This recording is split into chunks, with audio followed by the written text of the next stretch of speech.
Call the regular meeting of the Newport Beach City Council for August 26th, August 22nd, excuse me, to order. We have had a closed session, and the city attorney will talk about that. Yes, Mayor, I'm obligated to report out under the Brown Act that the council met in closed session tonight and discussed the filing of a petition to challenge environmental review of projects recently approved in the city of Irvine. And the council gave authorization for their attorneys to attempt to reach an agreement with the city of Irvine to toll, which is the term to say extend the time for filing that challenge by 30 days, and failing an agreement, if there is a failure of that tolling agreement, then it would be, authorization was given to file the challenge. Also, upon request from the City of Tustin, there's also authorization if the City of Tustin wants to join the city, as they have indicated they do, as filing as petitioners along with the City of Newport Beach, that there was agreement that that was an appropriate way to proceed. Thank you very much. City Clerk, can we have the roll call? The record will show that all members are present. Thank you. Next is our Pledge of Allegiance, and after the Pledge of Allegiance, please remain standing while Pastor Kerry Beaulieu from Our Lady Queen of Angels Church gives an invocation. So please stand, and Councilman Curry, could you lead the pledge, please? Please join me in the pledge. I pledge allegiance to the flag of the United States of America and to the republic for which it stands, one nation, under God, indivisible, with liberty and justice for all. Let us pray.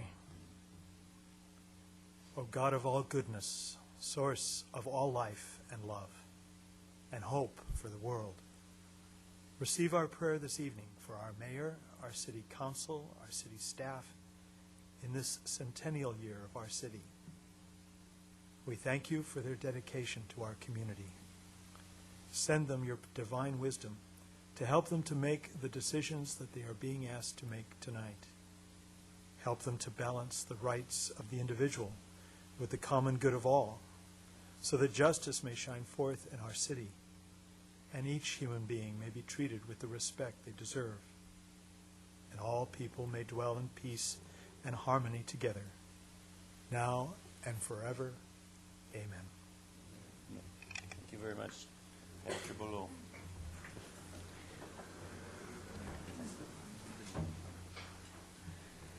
The next item is presentations, and we have, in order to pull off the last year's worth of events, we've had many, literally hundreds of volunteers that have helped out in our centennial celebrations. And we have recognized various different committees as their jobs have kind of slowed down a little bit or after an event. And tonight we are going to recognize three different ones: the Heritage Committee, the group that put on Dredges to Dreamboats, 100 years of nautical history that's been over at the Pride of Newport. I call it the Reuben E. Lee. And also the group that worked with the Irvine Company on putting on the Bill Medley show that we had over at Newport Center on July 12th, I believe it was. And Marie Knight has been the almost supreme commander of all of these events, and she is here tonight to make sure that I don't get messed up in handing the certificates out. So, Marie, can you please help out? I'm sure you'll do fine in your job handing the certificates out. I do want to, we're here tonight to thank a couple committees that have been working with us this past year on our centennial celebration. But just very quickly, we are in the home stretch. We're winding down our celebration year. The last few events will be coming up in the next 6 weeks. We have our cake cutting celebration, September 1st. The public is invited to join us at 10 a.m. on the front lawn here as we celebrate our actual birth date. And then on October 8th, we have 100 Years Between the Piers, and that is our party at both the Newport and the Balboa Piers. And that'll be from 2 to 8:30. There'll be a stage at both piers, live music all day, games, fun activities, and a fireworks show from both piers at 8:30 in the evening. And then on the Friday evening, I forgot to mention that, on the 6th of October at the Pavilion, we have the Les Brown Band playing. And so all of that information is on the city's website, newportbeach100.com, for ticket information and information on those events. But tonight we're here to recognize a few committees. The first is the group that helped us plan our Righteous Celebration, which was July 12th. Many of you were among the 5,000 folks at Fashion Island for the Bill Medley concert, and it was a wonderful event. It was sponsored by the Irvine Company and Fashion Island, and we want to thank them for that. And we had a committee of community volunteers that helped us plan that, so we want to thank them tonight. And here this evening from representing the Irvine Company and Fashion Island, we have Heidi Jung. Heidi here. Come on down.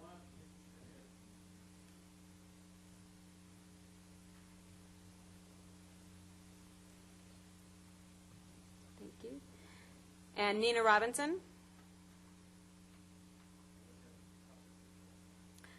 I just found out she's on vacation. And Coralie Newman.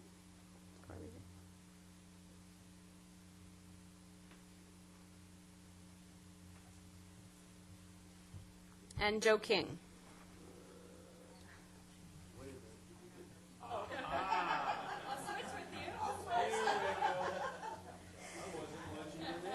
I thought he didn't need help. See what I mean? Without Marie, I just can't do it. Also assisting with this event was Laura Davis from Fashion Island, and Sue O'Shea from the Irvine Company, and Mary Lynn Humes from the Irvine Company. So we want to thank them for all of their help in planning this spectacular event. We had a great time, and without their leadership and their dedication, that event would have not been able to take place. So thank you very much.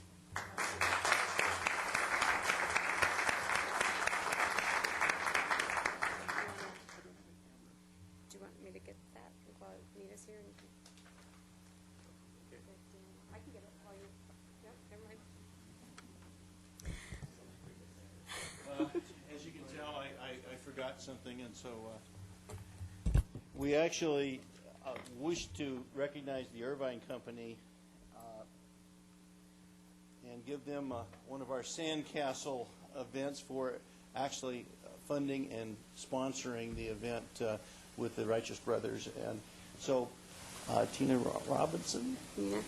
I'm not sure if Dan Miller's here, but Nina Nina's. Robinson. God. Don's as old as he looks. Get old-timers disease. Yeah, it's a centennial moment. There you go. Thank you. Thank you so much. That And would be Dan Miller was pleased to express our thanks to him, too. absolutely, I sure will. Would you like to say something? Just on behalf of the Irvine Company, the Retail Properties Division, Fashion Island, we just thank you so much for asking us to be a part of the Centennial Celebration. It was truly a thrill and a joy, and many of you we work with on a daily basis. So just thanks for the opportunity. We're so proud to be the town center of Newport Beach.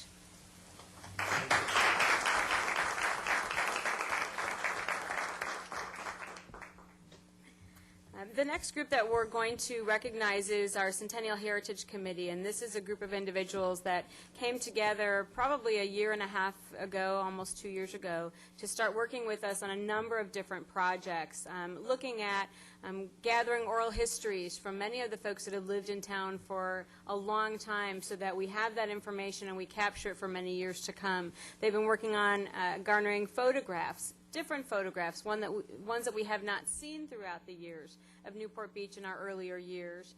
They worked on identifying current and potential future historical markers, our book that's coming out that I know that Gay Kelly will talk a little bit about, and some other exciting projects. So I want to first introduce Gay Wassell Kelly, who's been the chair of this committee and really such a great champion for our heritage and our history here in Newport Beach.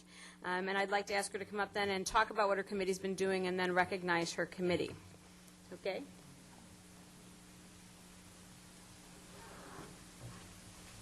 Hi, well, I got the chairmanship because I was ill that day and absent And so it's an easy fix, you know, just put that person in charge. But I am so glad, and it has been so much fun serving for the city of Newport Beach, because we have so much rich history. It really made it easy, our job. And the people here, I mean, on our committee, we have, this is how versified our people are. We have historians, a master gardener, a psychologist, real estate moguls, former councilman, retired Newport Beach police officer and historian, a publisher, and second and third generation Newport Beach residents.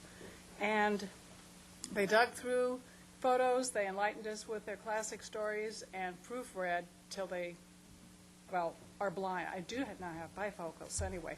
And the city representatives who said they didn't want their names mentioned, but we couldn't have done it without Levon Harkless and Patty Temple, who's usually always here, and Linda Katso, oh my gosh, I knew I would never, Katsoleus.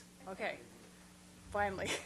Anyway, they took minutes, they dug into archives that maybe they weren't supposed to, maps and things, and we got little figures and wonderful, they were guiding us through the entire, session. But I'm going to name, just in passing real fast, the people, not that they didn't all make it, not to present, but Pete Barrett was, and I don't see Pete here, but he may be coming in, was just a dream to work with, and had so much.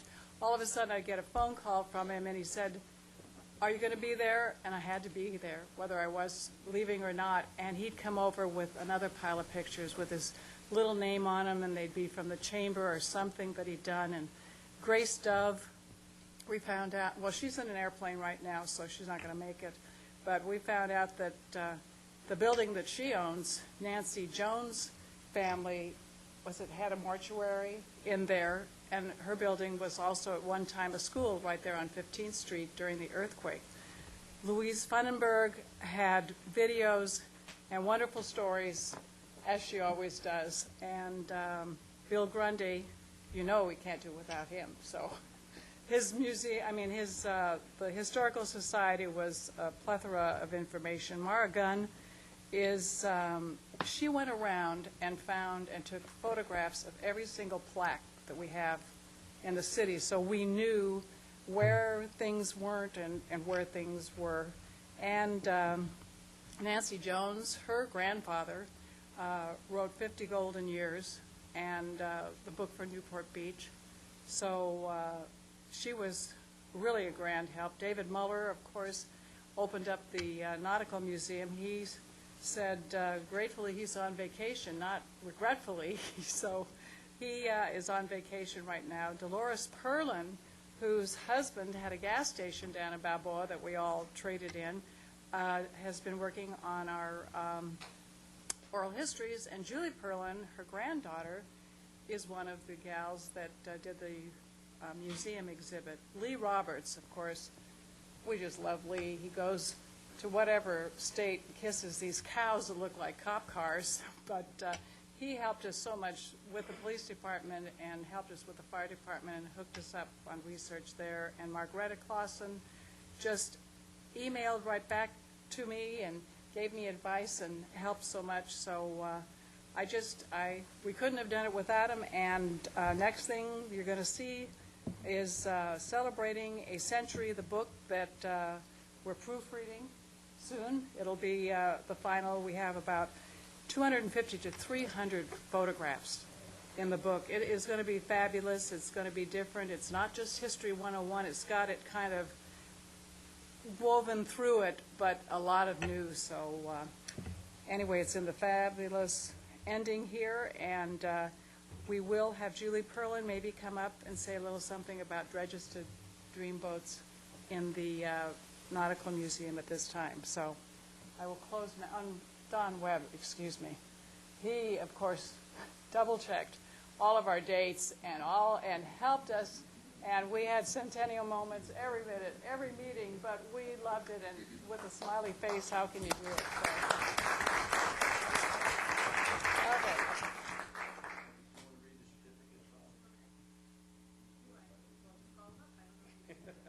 Gay Wassel Kelly. Yay!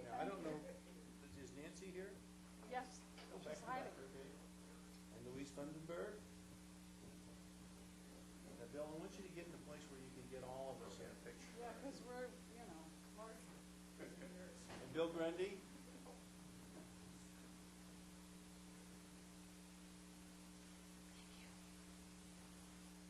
And Namara Gunn. Margareta Clausen. Lee Roberts.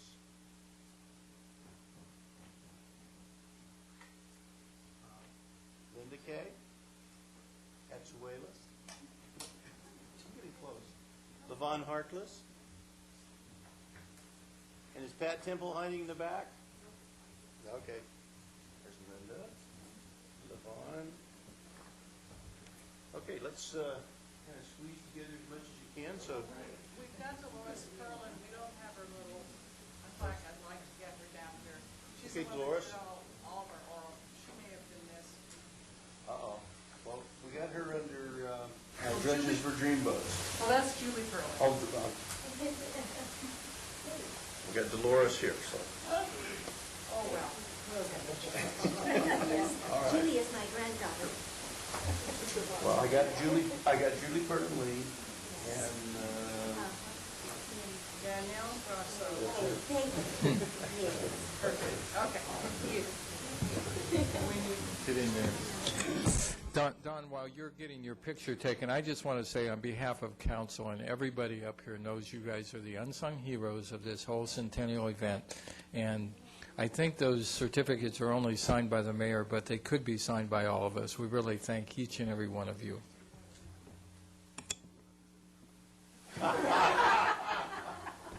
true photographer, right? Okay.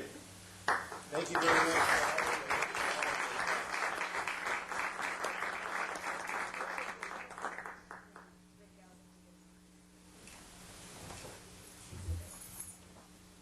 Do what now? Okay, is that Julie?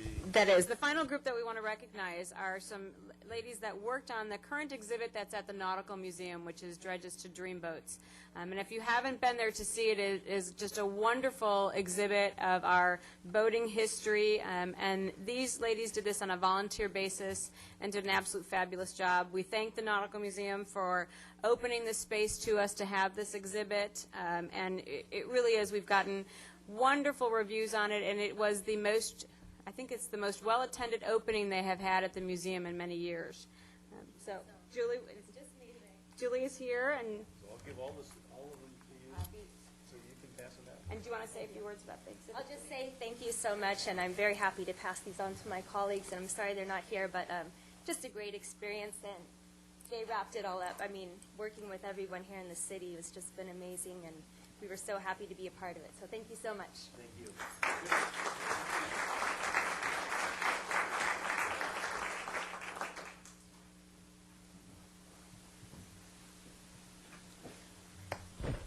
It's really wonderful when you can get that many good people and working together to recognize the history and the feelings that you have for your community. And I know Newport Beach is special to me, and I think it's special to everybody that lives here. And you people have helped to make it even more special for the centennial year. Okay, thank you. We have a presentation from the Friends of the Library. Who is going to represent? I guess it's going to be Linda Kay.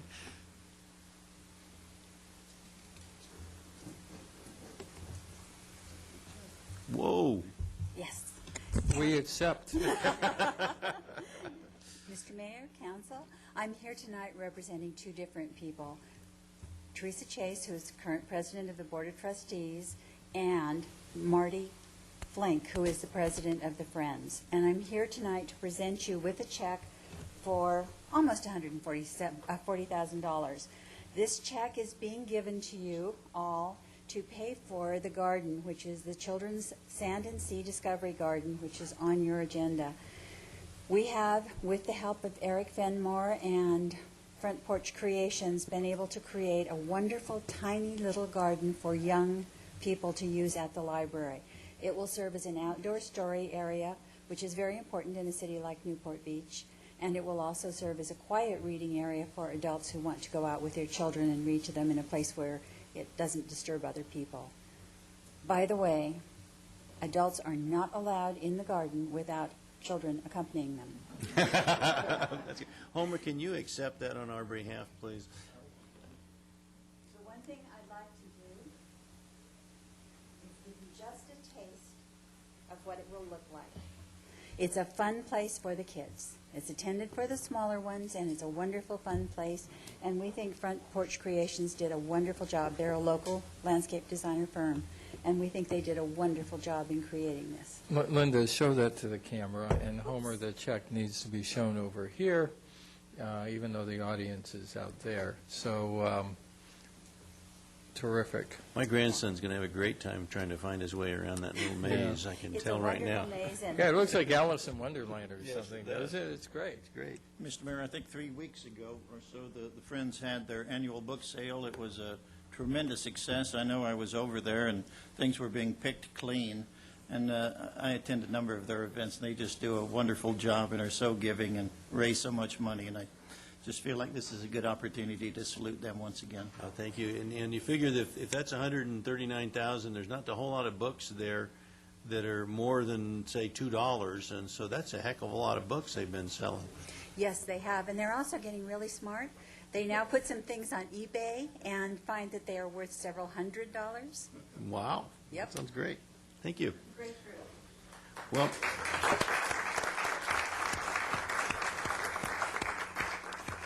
Well, the next presentation is one where you in the audience haven't had the opportunity to walk into our council chambers tonight and view the absolutely wonderful-looking new fire engine that is being shown out front. It's a little smaller than some of the ones that you see around town nowadays, and the chief has listened to us.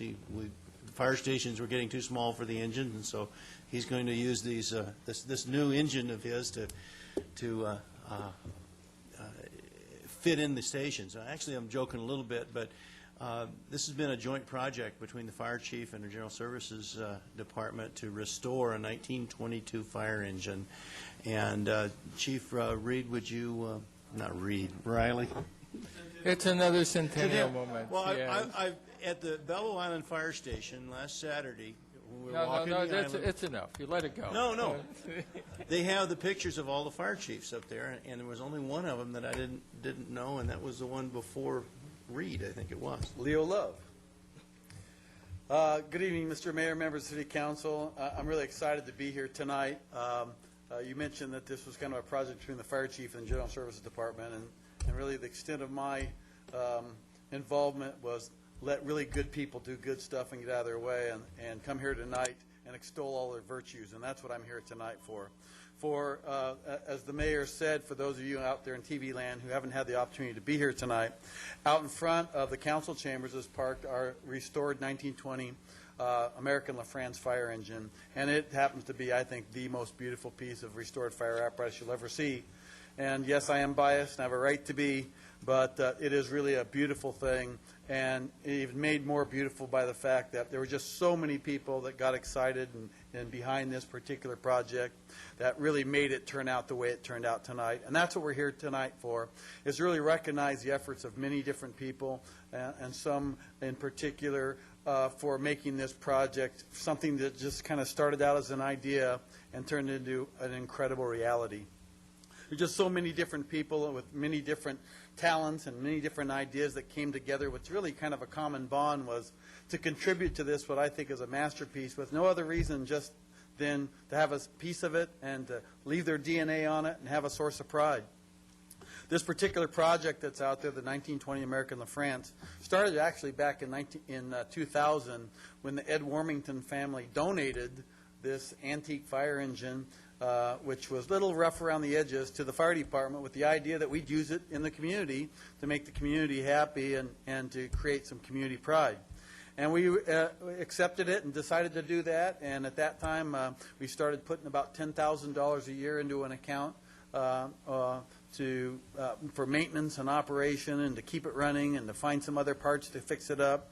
And that's what we've been doing ever since. So for 3 years, we started using it. It showed up at community events where, kids young and old would get their pictures taken on it. And we put it in the Balboa Island Parade for the first time in 2001.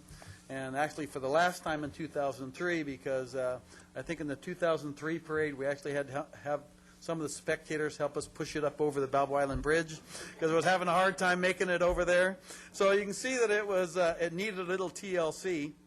And after that, we knew we had to do some work on it. And actually in 2003, November 2003, we sent the antique from Fire Station 4, the Balboa Island Fire Station, to the yard for a paint job. And that's when the magic actually started occurring. The antique fire engine, the 1920 LaFrance, met Tom Fulton, who's the equipment maintenance supervisor, and Rick Polson, who is in charge of the body shop there, and magic started occurring.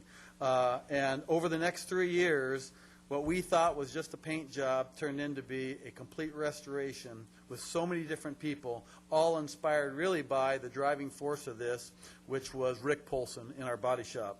And his energy and his loving touch and his craftsmanship were so infectious. So many other people got involved to help us do this. And it really is a team effort when you think about it. I mean, if you think about it, you just can't go down to the local hardware store and find a carburetor repair kit for a 1920 American LaFrance. Or, where do you find a radiator cap that's been missing for many, many years? Well, you find somebody with some talent who makes one out of scratch, out of a hunk of brass. And that's what's on there tonight, thanks to one of the people we're going to recognize tonight. What do you do when the wood is rotted? Well, you find craftsmen to rebuild it in the style that it should be rebuilt in, like it was done in 1920. And there's just so many little stories like that that really are embodied in the end product out there that's just too many to name. So instead, I'm going to spend my time recognizing the people who really were involved in this, and many of them are here tonight. And if you're here tonight, I really do ask you to come down here and be recognized. Come into the council chambers. A lot of them are sitting in the lobby because they're kind of humble that way. But there's just so many people. I want them all to get their fair day here. So first, from the General Service Department, this is in no particular order. This is just in the order we compiled them. Andy Martinez, I don't know where Andy is, but stand up, Andy. Andy fabricated so many parts from scratch because of his talent with machine work. And in fact, I talked about the carburetor cap. He's the one that did it. The radiator cap. But you made some carburetor parts too, right? So he made some carburetor parts too. Ricky Scott, who fabricated the running boards and the tail boards. James Randall, I don't know if James is here. James, he fabricated worked on many of the mechanical issues, mostly the ignition system, the electrical system. Tom Fulton, where's Tom? Tom is our equipment maintenance superintendent. He's the one that keeps the shop running all the time. Plus, he did a lot of work on the ignition system. He also helped Rick get other work done, so Rick could return back to working on this project. Gary Mansfield, who is also responsible for a lot of things in the shop, did a lot of work on mechanical parts like the brakes and the steering. Ed Derhovenasian, is Ed here? Ed's not here. He helped Rick trying to fit parts into this thing. Bruce Hicks and Justin Bennett, I don't know if they're here. They were used to help us acquire hard-to-find parts and materials. Dan Benderatis, he worked on the chassis electrical system. Robert Horwitz helped us procure parts. Patrick Newitt from the sign shop helped put together some decals for us. Edwin Zayas assisted Rick with the bodywork preparation. Ed's no longer with the city, but he was instrumental in helping us get things ready for Rick's painting touch. We actually had a couple people from the L.A. Fire Department's sheet metal shop that helped us with fabricating and bitting the metal for some of the hard-to-find pieces. That's Tom Fulton's connections. Obviously, Dave Niederhaus, who's retired from the city as General Services Director, really is the one that accepted this into his shop and kind of let this kind of happen. And then, of course, Mark Harmon, our current General Services Director, which really was the one who came in and just supported this incredible effort, who brought it to its kind of end. And then we have a bunch of people from the fire department I'd like to recognize. Mike Novak. Mike really worked hard finding a lot of antique equipment, such as the bells, the lanterns you see out there, some of the nozzles, other items we use to outfit the engine. Mike, come in here, Mike. You'll also recognize Mike because he was on the front page of the Pilot today, because he's the one who's actually putting together a little fire department museum down at the Balboa Island Fire Station. So a man of many talents. Terry Lewis, who's retired now, but I think Terry's here somewhere. Terry, he actually rebuilt what was just almost like a Rubik's Cube, the complicated seat frame to rebuild the seat in that thing. Alan Baker, I don't know if Alan's here, he's the one who rebuilt the hose bed itself out of oak and walnut. Pete Garcia used his artistic welding talents to fabricate some mounting brackets. We had a gentleman named Bob Bond who was here and stayed in our fire station for about 9 days, and he is really the man who did all of that precious artwork out there, the gold leafing and the painting and the signage on it. That just really was the finishing touch on that. We had a tremendous number of our people who helped with monetary donations. Jeff Boyle, Steve Bunting, Gary Gunderson, Andy Janis, Jim Jaworski, Todd Nipp, Kim Lurch, Dave Mays, Carlos Medina, Nadine Morris, Grant Parsons, George Pierce, Bob Pingle, Ralph Rastadius, Tim Richards, Richard Ruffini, Ed Wick, Keith Winokur, Rick Zaccaro, and the Newport Beach Firefighter Association, because believe me, that work out there didn't get done on $30,000. And then Lloyd Eichard's here. Lloyd, please stand up. Lloyd's a friend of ours in the community. He's the one that was the impetus behind the chamber donating the Firefighters Grill to us. He also went out and helped us find a 1923 American LaFrance, helped us put the money together to buy that just for parts to make this happen. And that's a lot of people I've talked to. I'm sure there's probably some more out there we missed. But I now have to really talk to you about, with any project like that, you get a lot of people who are infectiously getting involved because there's a couple people that are the driving force, the heart and soul, the true champions of this project. And we are really lucky to have two such great individuals here with us tonight that really made this happen. First, I'd like to ask Rick Polson to come up. Rick, this is the guy we've been talking about.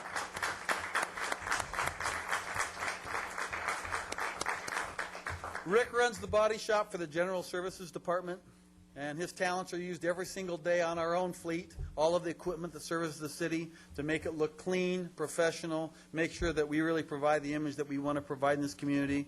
He is truly an artist in what he does. He has been responsible principally for this entire restoration project, doing most of the work and directing others. He purchased items for this thing out of his own pocket. You know, I didn't really realize what a labor of love this was for Rick till one time I stopped by the shop and he was showing me how he had purchased some stainless steel bolts and was polishing the heads, every one individually, that were going to be put into this thing. And if you go out there, they're all just beautifully polished and just so incredible. And you could just see that he was so enthusiastic about this little polishing job. I mean, it really was a labor of love. And so all of these people did what they did because Rick inspired them to do so. And if there's any one person who claims masterpiece as his artwork, it is Rick. And then the other person I'd like to bring up right now is Terry Hoyland. Terry, would you come up, please?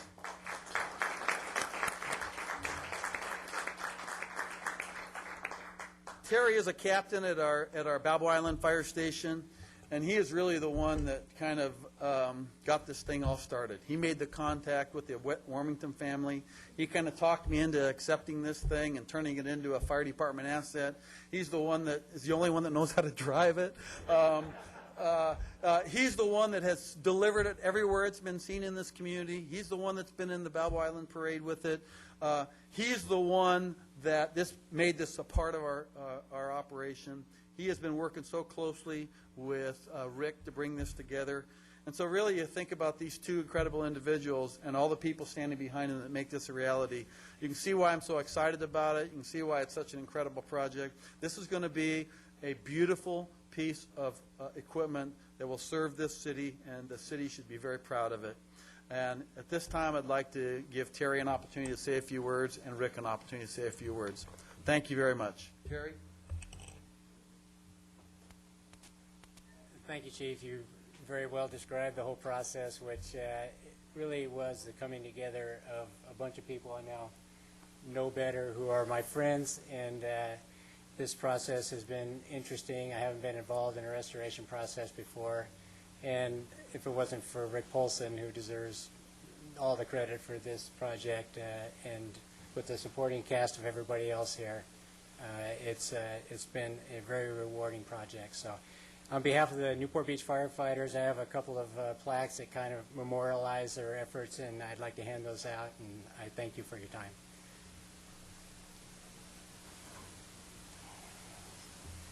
Andy Martinez, you solved a lot of problems for us that we would have never been able to find another way to get it done. Thanks, Kerry. Thank you very much. No problem.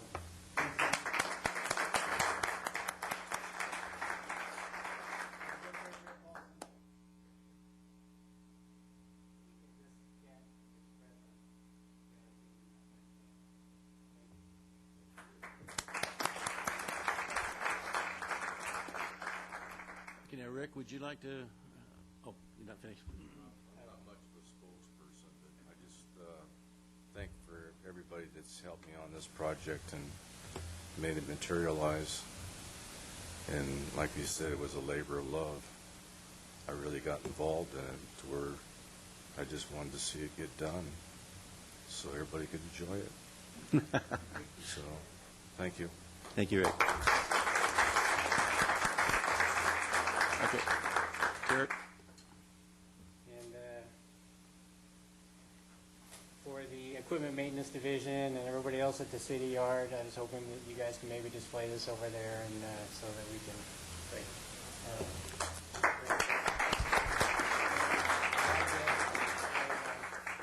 And the last plaque we're going to put up down in Mike's museum that he's created for us down in Balboa Island, and it kind of lists everybody. Lloyd Eichert, our friend here, who helped us solve a lot of problems with this project by getting that parse rig, and all the other individuals from the fire department and the community that helped us get it done. Thank you very much for your time. Thank you all for the effort and hours, and you have really turned out a beautiful piece of equipment. And I'd like to mention to Mike that I visited your little museum. As I mentioned, you did a great job of assembling a lot of really interesting historical facts and figures. They even have the little notebook for the Long Beach earthquake that shows the roster exactly when the call came in for the earthquake and the assignments that the crews went out on in that day. So it's really an interesting event. Terry, how can our citizens see this beautiful vehicle? Hopefully, when this is re-shown during the week, they'll have a little film segment, but quite candidly, where is the vehicle? It is worth seeing, and I don't want to, I'm sure there are people out there who would love to see it. We welcome visitors to the station, and if you've been down there over the last month since we have gotten the rig back to the Balboa Island Fire Station, when we're in quarters there, we're happy to have visitors, and if the door's not open, you can ring the doorbell, and we'd be happy to have you come in and look around. There's some interesting things for everybody to see, and we're proud of it, and we welcome visitors. It gives us a good chance to talk to everybody in the community and talk about what we do in the fire department as well. So. Okay, thanks, Terry. Okay, thank you very much, Chief.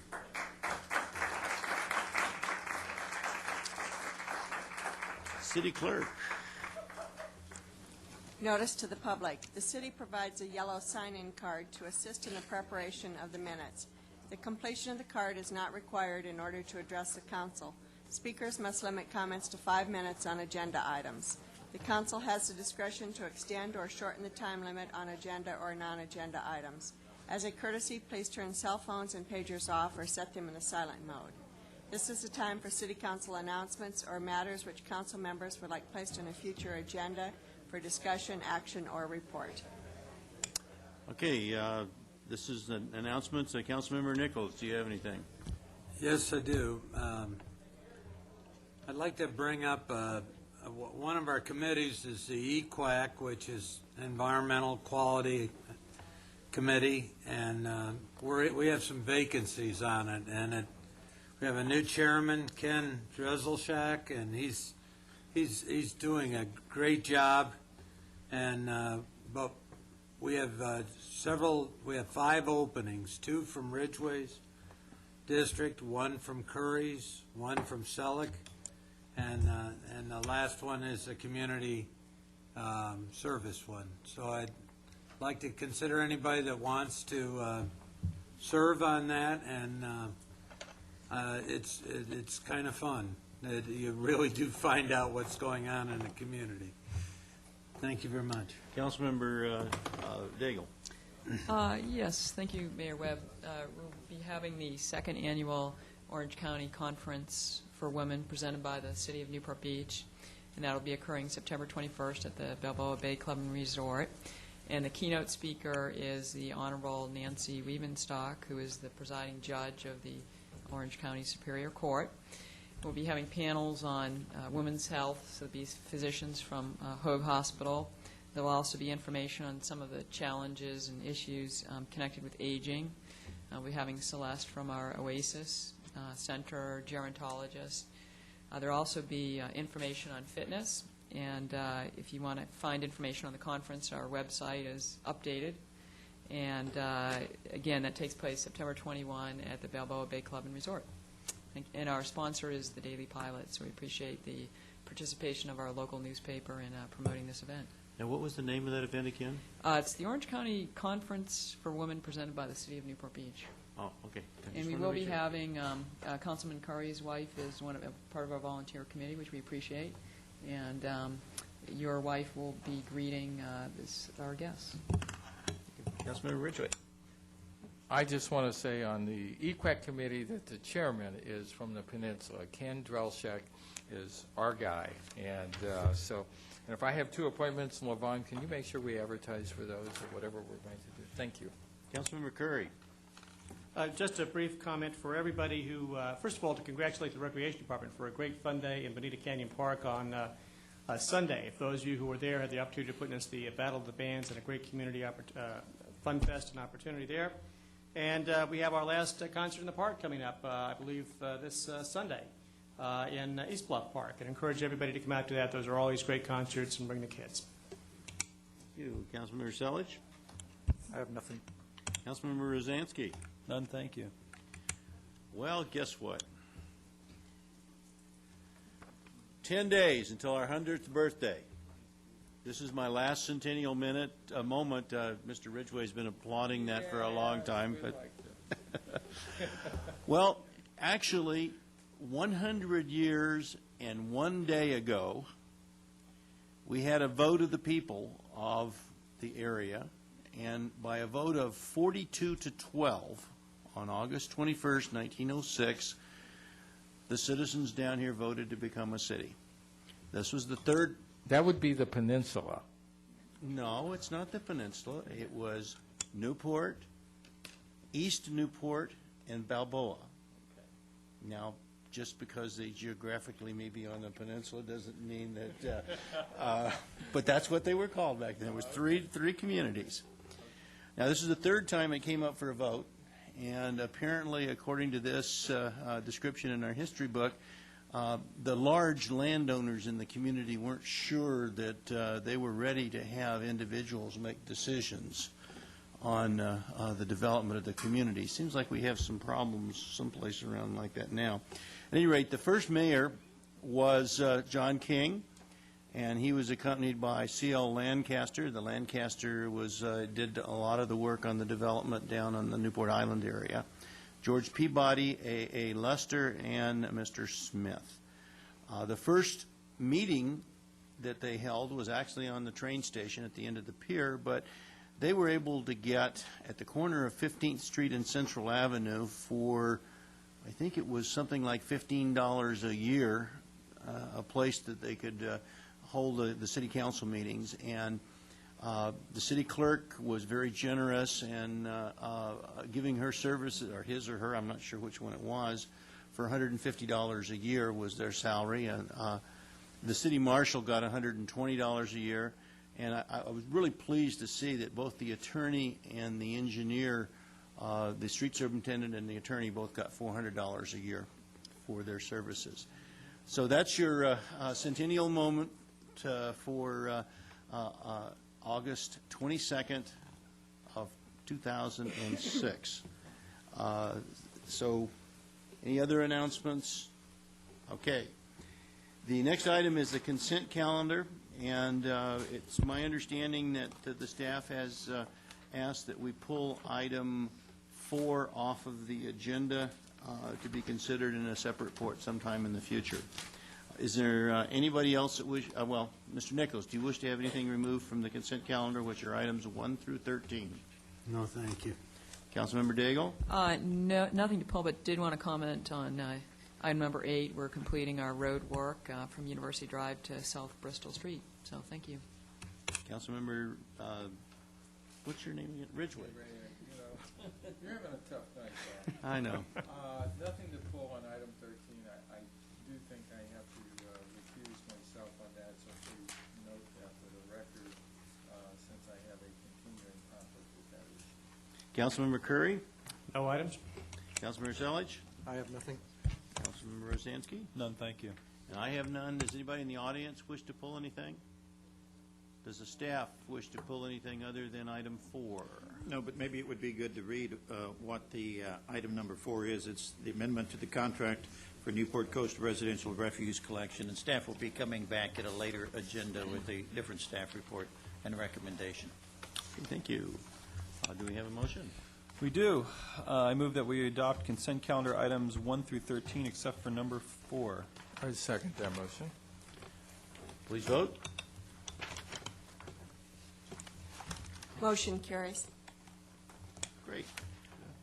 Now is the time for public comments. Public comments are invited on non-agenda items generally considered to be within the subject matter jurisdiction of the City Council. Speakers must limit their comments to 3 minutes before speaking. Please state your name for the record. Come on down.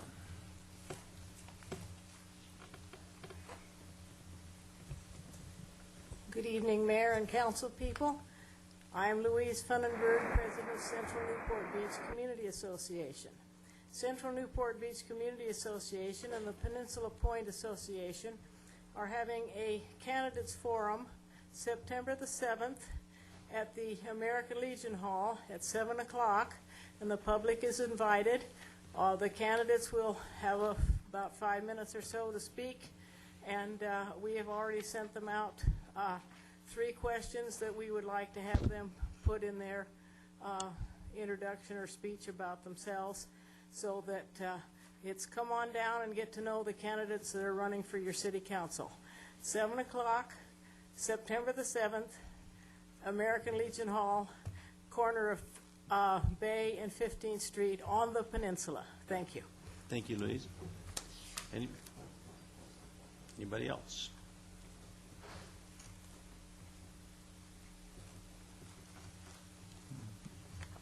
Hello, I'm Elise Richards,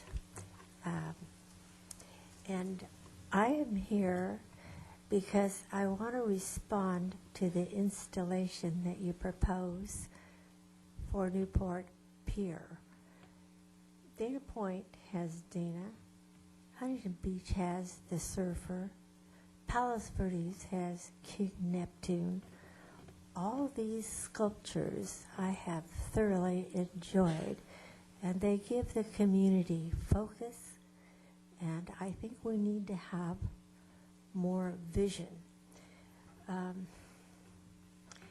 This is a wonderful opportunity for us to have a really significant bronze.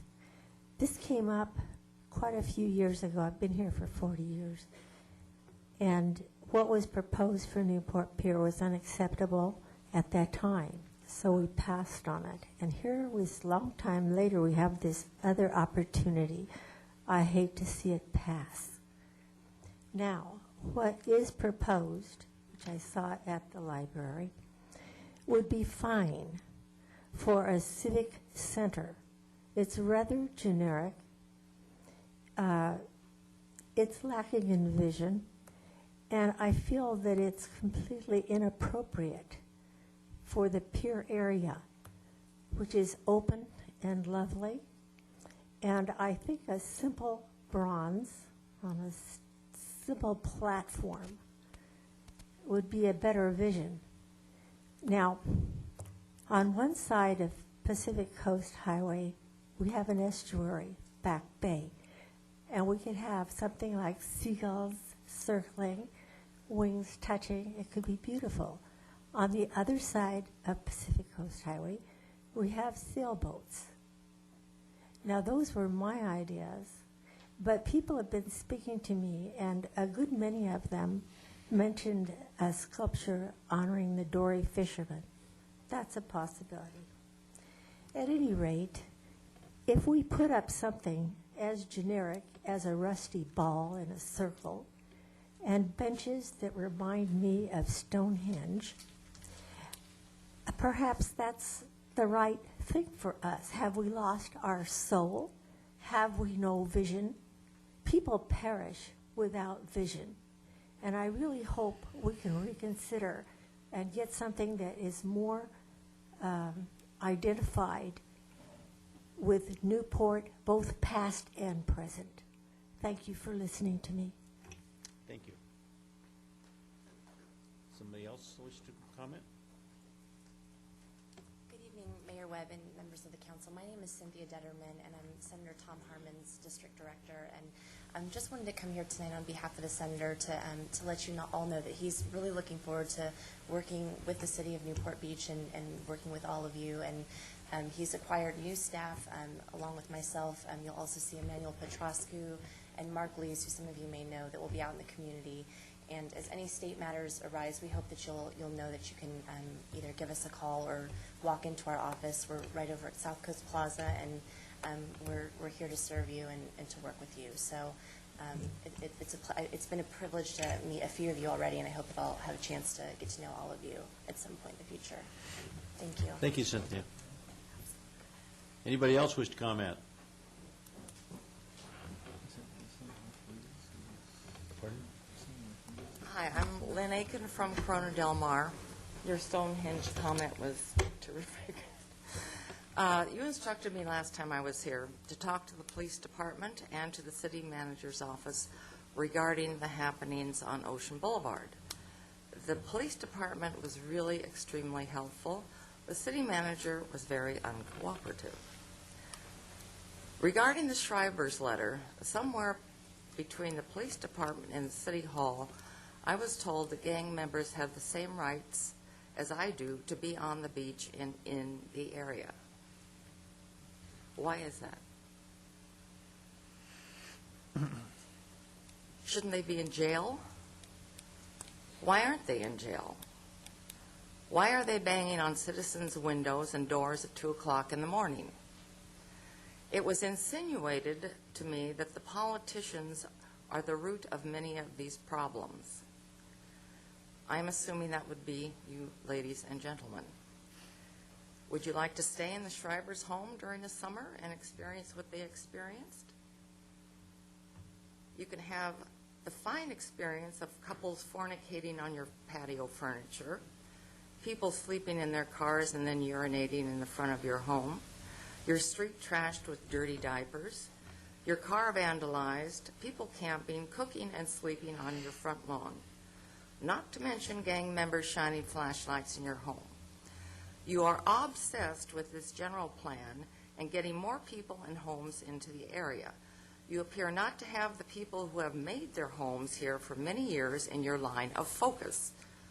You are not keeping us safe and are ignoring what is coming into this city. I have lived here since the very early 1970s. The quality of life and quality of people have changed very much for the worse, and you are not providing for nor addressing the situation with the protection of we who live here need. You care only about the money and the quantity and not the quality of life. If Mr. Bludow would make a comment at this time, I'd appreciate it, since you didn't return any of my 3 calls. This is a public comment time frame. It's not a question the city staff or the city council. Okay. Do I need to make an appointment for a phone call for you? Thank you, sir. Thank you, gentlemen. Thank you. Anybody else wish to comment? Public comments are now closed. Next item on the agenda would be oral staff reports from the city council. Does any council member feel that they have a report that needs to be made? Seeing none. Item number 14 is the Planning Commission agenda for August 17th, 2006. I will be giving that this evening. Okay. The first item the Commission considered last Thursday was the implementation program of the general plan. If you recall, when the Council acted on the general plan on July 25th, we asked you not to include the implementation program because we were still refining that. So the Commission asked us to make a few more minor amendments, and that will be coming to the City Council at your next meeting on September 12th. And then the Commission had two public hearings. The first was on the proposal from Our Lady Queen of Angels to replace their sanctuary and add to their school buildings. The Commission received a presentation from the church and their representatives and received quite a bit of testimony from neighbors in the area, mostly focusing on some of their traffic concerns with the number of schools in operation in the area and the way the parking is laid out today and is proposed to be laid out. The Commission continued that item to September 7th. And asked staff to prepare findings and conditions of approval for the Commission to consider at that time with the conditions addressing the issues that were raised by the members of the public. And the last item was a public hearing to review the use permit for the Newport Beach Brewing Company.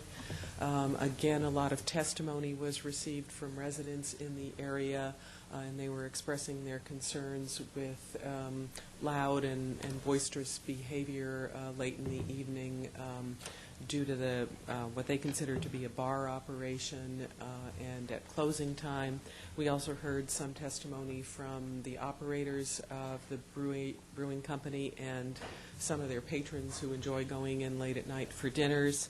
The Commission continued this item until the second meeting in September the 21st and directed staff to work with both the business and the neighbors to see if we could devise some amendments to the conditions of approval to address the concerns of the neighbors. And the Commission also asked us to provide notice for that hearing that would give the Commission the opportunity to consider revocation of the permit if we aren't able to deal with the issues through the conditions. Thank you. Any questions of Ms. Wood? Seeing none, we go on to item number 15, which is request to construct non-standard improvements in the public right-of-way at 401-407 Edgewater Place. I can go ahead and report that, Mr. Mayor, members of council. What we have before you tonight is a request to execute a non-standard improvement agreement with the city for the use of a portion of the public right-of-way, which is essentially the bayfront walkway adjacent to 401 through 407 Edgewater Place. As you might be aware, the walkway in that particular location is 14 feet wide. Adjacent to that and continuing through the rest of the block, the walkway is only 10 foot wide. Therefore, the applicants are asking for an encroachment 4 feet, which would leave a consistent 10-foot walkway along the bayfront, which is more than adequate probably for public use. The proposed non-standard encroachment agreement would include conditions that would allow the city to retain our primary rights to use that property should the city ever decide to go back to a 14-foot wide walkway in that location. There is also a small storm drain that runs under that location. The applicants are just proposing at this time, and we would be conditioning a 3-foot-high fence, picket fence, and landscaping in the 4-foot area. So there would not be any real extensive improvements allowed in that area. The reason we bring this to you tonight is because City Council Policy L6 does not give us the authority to grant such a use. We felt that being on the bayfront, it was appropriate for City Council to review and make a decision on whether or not to grant this agreement. Mr. Mayor. Mr. Ridgway? I just have a question. Is this the same owner that owned the property back in 1970? I don't have that information at this time. I'm not sure. Well, as you were probably aware, we had to It was a prescriptive rights. Yeah, it was a prescriptive rights issue where the owner was then trying to take away the entire sidewalk. I'd like to know if it's the same owner. The current owner is Bernetta Cassell. Was that the 1970 owner?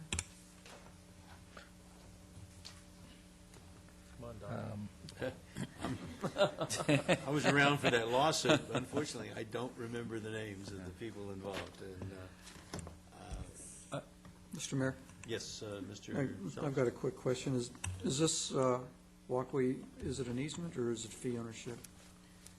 It's acquired under prescriptive rights. Because that was one of the problems, is there wasn't a clear dedication of right-of-way along Edgewater Place, and it was... Was it just these two properties or the entire strip along there? No, just those two properties were the ones that were involved in the lawsuit. The people in the remainder of the block have not tried to exercise their rights to close the sidewalk down, is my understanding. So it wasn't clear as to whether it was an easement or fee to begin with? That's correct. And it's still not clear? It's definitely not fee, and it's even questionable whether or not there is an easement, other than the people have been using it since time began. Okay.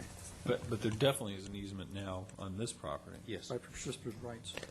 Okay, well, let me say, I've been there. I have no problem with the issue at hand. I do have a question. If we approve this tonight, does it go to a second reading, or can it be reconsidered at the next hearing? This is the final. Mayor and council members, this would be a straight-out approval. If you approve tonight, the Public Works Department would execute an encroachment agreement. Mayor? Yeah. Just maybe further clarification, all the city's non-standard encroachment agreements give the city the authority to revoke them at any time upon advance notice, and to, basically the main reason why a council might do that is if in the future they find the need to use the public right-of-way for public purposes. So at any time they can be removed. Mr. Mayor? Mr. Selledge. Yeah, I have a question for you, since you're our historian here. Why did we get 14 feet in 1970 when everything else is 10 feet there? Was there some reason for that? Because that's the width of the original sidewalk. If you look out there, there's most of the 4-foot area that used to be original sidewalk has been covered up by various different improvements, but there are still several properties where you can actually see a little piece of sidewalk that existed. The main reason that this particular area came up was because the gentleman, I believe it was a gentleman that had desires to build on the property, had actually closed the sidewalk off to public use, and so the city took him to court. Mr. Mayor? Well, just a second. I'm not done. Why, if everything else is 10 feet along there, it's going to be 10 feet, why wouldn't we just quit claim the 4 feet rather than go through the encroachment, or the encroachment process? Well, I think one of the reasons is that there is a storm drain that would be in that area. Within the we would have to 4-foot area. relocate that storm drain if we were to do that. Immediately on the other side of Cypress is where the apartment complex is, and the sidewalk in there is at least 14, if not wider than that, so that this is kind of a transitional zone. Actually, one of the conditions that I was going to recommend would be that there be a taper at the corner of Cypress that would go from a 0 encroachment out to the 4-foot encroachment in, say, a 12-foot distance, to where you kind of, instead of having it close down all at once at the corner, that it tapers into the 10 feet. Well, you know what, based upon that, and I'd like to have information on the ownership, the current ownership vis-a-vis the ownership in 1970. I'm going to make a motion to continue this to the next meeting, have them study. That is Public Works, your request. I don't disagree with that. I'll second the motion. Okay. Please vote. Wait a second, stop. I'd like just to make a comment. Wait a minute, stop. Do we have public comments on this item? Seeing none? Well, wait just a minute. I'm trying to get to him. Mr. Nichols, did you have a comment? I did have a comment. Thank you, Don.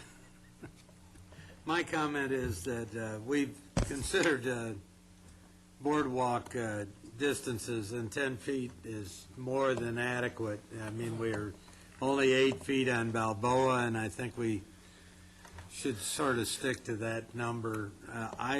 I believe that going to 10 feet is appropriate and not quibbling over how it gets there. And it already is wider than other areas that are much more heavily used. And it seems to me that a 10-foot is more than, that's what it is adjacent. Let's give the guy his 4 feet and so he can use his home to a better advantage. The motion is for continuance. Can the council please vote on that?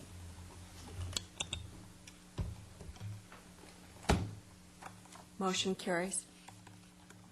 Okay, we have one more item, which is item number, if that was 15, it would be 16.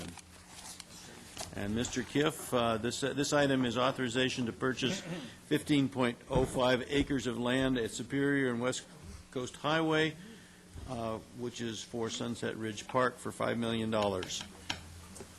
Yes, Mr. Mayor and council members, as noted, this item would involve the purchase of land at Superior and West Coast Highway, which would be used for Sunset Ridge Park. At least that's been the dream of many folks, including your council, for a long time. This agreement for a purchase for $5 million would replace previous discussions we've had with the state to merely lease the property from state parks. Right now it's owned by Caltrans. It would have been transferred to state parks and leased for a term of not more than 10 years at $1.3 million. Staff believes, and your council has concurred in closed session, that an outright purchase may be a better vehicle for that. So if you approve this today, the purchase and sale agreement would then go to the California Transportation Commission for final approval. And just if thanks are in order for hopefully the end of a long saga, I'd offer them to Mayor Pro Tem Rosansky for working so hard on this the last 2 years with me, and certainly for Mr. Webb when he was Public Works Director, because there's a lot of miles under this Sunset Ridge Park Bridge. So unless you had questions, that's my presentation. Thank you. Any questions from the City Council? No questions. I would like to thank Dave, actually, for his hard work on this. So I've certainly got an education over the last 2 or 3 years working on this project and dealing with the state government. And so if we can purchase this property and not have to deal with them any longer vis-a-vis the lease, I think it's well worth the $5 million that we're paying. And I think it'll be a welcome addition to West Newport once we have the ball fields there. So I will make a motion to adopt this resolution. Second. Does anybody from the public wish to comment on this item? Seeing none, please vote. Motion carries. Yay. I know, but still, this is as far, I don't know, I first started working on this back in the 70s. City Clerk, do you have? A motion for reconsideration is a motion to reconsider the vote on any action taken by the City Council at either this meeting or the previous meeting may be made only by one of the council members who voted with the prevailing side. Any reconsiderations? Okay, I'd like to close this meeting, and Mr. Selich has some comments. In the memory of Lavina Hayton, she passed away on August 14th. She was just, it's hard to describe. She was just a wonderful individual, and she had that little southern accent twang in her voice when she got up there, and you knew you didn't want to cross her in any way. When I was Public Works Director and City Engineer, anytime we did anything on Coast Highway between Goldenrod and the next street up where she had her little store, you knew you better check with Lavina before you even walked onto the sidewalk and started doing anything. But I had the opportunity of visiting her at her place up in the San Juan Islands on Guamies Island, I guess it is, and she gave us a little cup of tea and some crumpets or whatever it was, and she just had this beautiful lookout over the channel out there, and she was just such a gracious individual that she's a real loss